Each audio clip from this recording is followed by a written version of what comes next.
दोस्तों, आज मैं आपको एक ऐसी कहानी सुनाऊंगा जिसको सुनने के बाद आपको अपनी तमाम की गई इबादतों का अक्स इस कहानी में दिखेगा।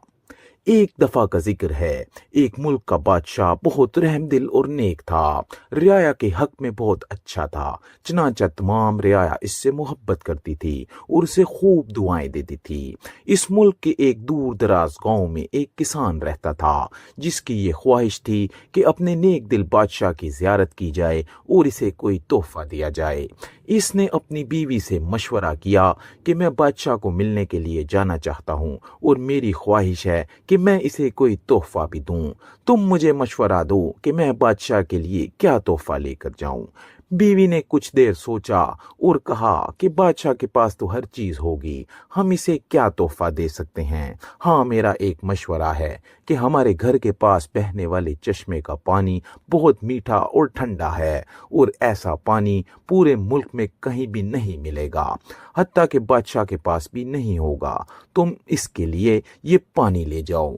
किसान को ये तजवीज़ पसंद आ गई और इसने अपने चश्मे से पानी के 2 घड़े भरे और अपने गधे पर लाद कर बादशाह से मुलाकात के लिए रवाना हो गया। कई हफ्तों के सफर के बाद किसान बादशाह के महल तक पहुंचा और इससे मुलाकात की इजाजत चाही।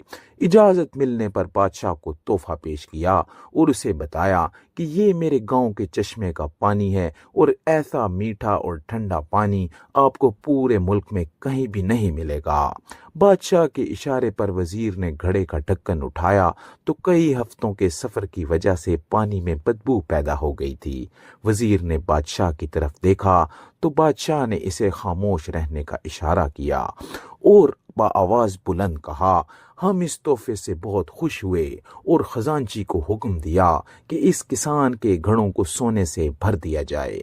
किसान बहुत खुश हुआ। बादशाह ने वजीर को बुलाकर चुपके से कहा कि पानी को गिरा देना और वापसी पर इस किसान को उस रास्ते से गुजारना जहां हमारे चश्मे हैं, ताकि इसे इल्म हो कि हमारे पास पानी के कितने चश्मे हैं और इनका पानी कितना ठंडा और फरहत बख्श है। चनाचा जब किसान को इनामात देने के बाद इन चश्मों के पास से गुजारा गया तो वो समझ गया कि इसका तोहफा कितना हकीर था, लेकिन बादशाह ने इसके हकीर तोहफे को भी कबूल करके इसे इनाम से नवाजा। इसके दिल में बादशाह के लिए मोहब्बत और अकीदत मजीद बढ़ गई।